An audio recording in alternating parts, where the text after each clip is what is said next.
before we get to the Trey stuff, the late game, those situations where you were able to pull close with a couple possessions, but could never get over the hump. What was the difference tonight in not being able to push that lead even further? Yeah, I mean, proud of the guys for hanging in there, keeping us going. Had a couple possessions, our ball hit every part of the rim. Those are deflating possessions when everything feels perfect coming off your hand. The thing does everything but go in. Those are deflating, but our guys kept competing. They kept battling through it. Made the decision not to foul up 6. I thought Trey made a great defensive play. Unfortunately, they called a foul on him, but we get that steal. We come down. We got timeouts. We can set up our press. Unfortunately, didn't get the call down there at the end. But, having Trey out there was a great lift.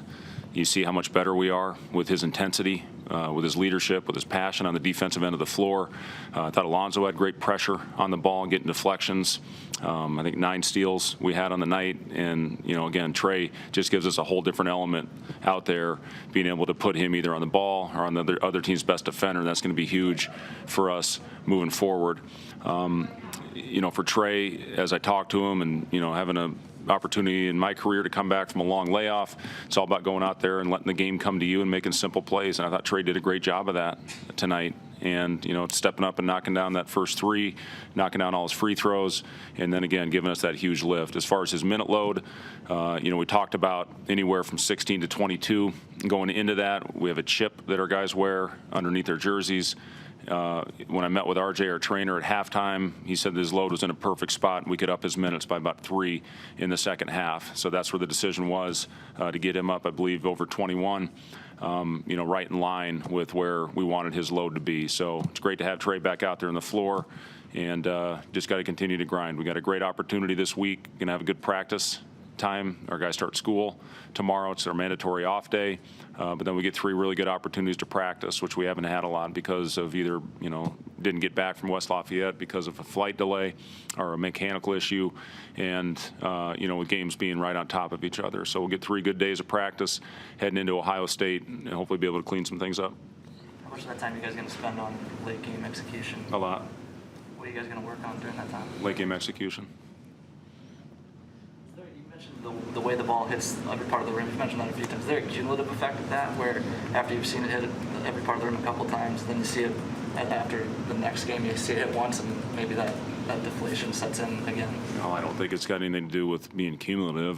Just unfortunately, as a shooter, you got to trust that the next one going in. And, again, we had a couple that hit every part, and there's, bounced out and went back in. And, I thought we had a couple really good contests from the mid-range. And, Geronimo made, I think, 3 of them in the first half.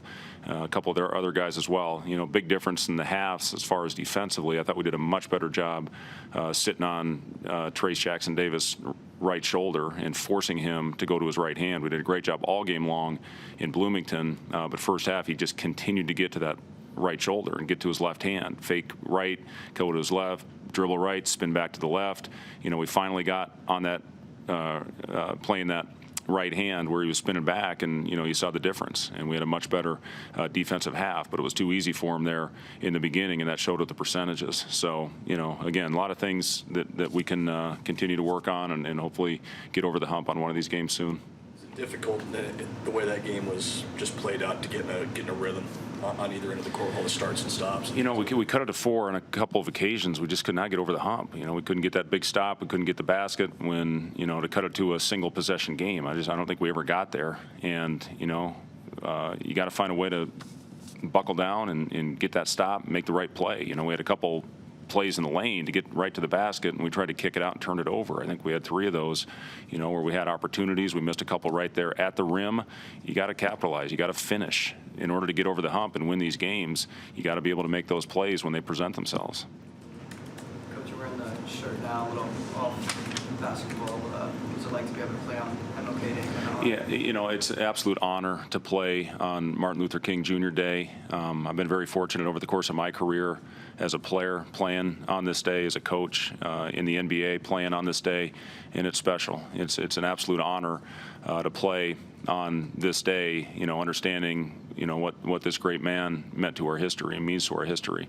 And there's a lot of work to be done, obviously, for what his vision was and what his message was. But, for our players, it's an honor to be able to go out there and play on this day and honor a great man.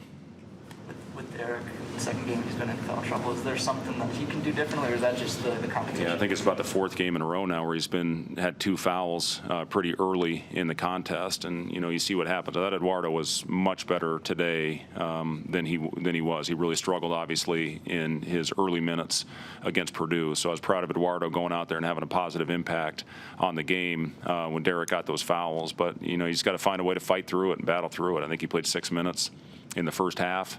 He's such an important part of what we're doing right now. We got something going with the middle pick and roll, just different ways to get there.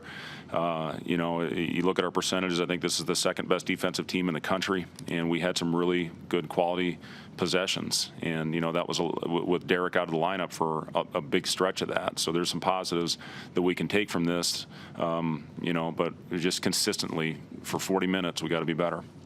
Is that the biggest contributing factor for him, the fouls and his only 3 shots tonight? Yeah, it was. It was a big part of it. And, again, when you get that, it was almost like it was here we go again for Derek. It almost looked like that was in his mind tonight. He's continued to fight through it, continued to battle, and he's been our biggest warrior, throughout this stretch.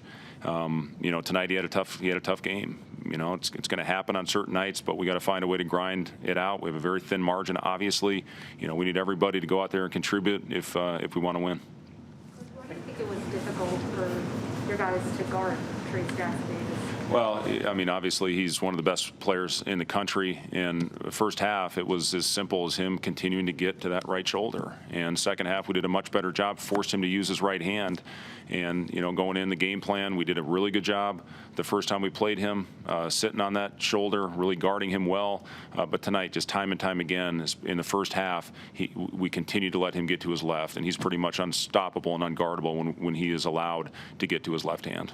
After Purdue getting creative to try and help Derek stay out of foul trouble, I know he gets through zones out there tonight and through double the Trey strike. Is there something of those options you like better than the rest early on? Yeah, Derek in a lot of games says, and listen, every night you're going to be guarding top players. We had not been guarding the 3-point line well. We did a pretty good job tonight with that. So, we've changed our philosophy on it. We've been guarding a lot more one-on-one. When Derek's gotten 2, we have gone to some zone.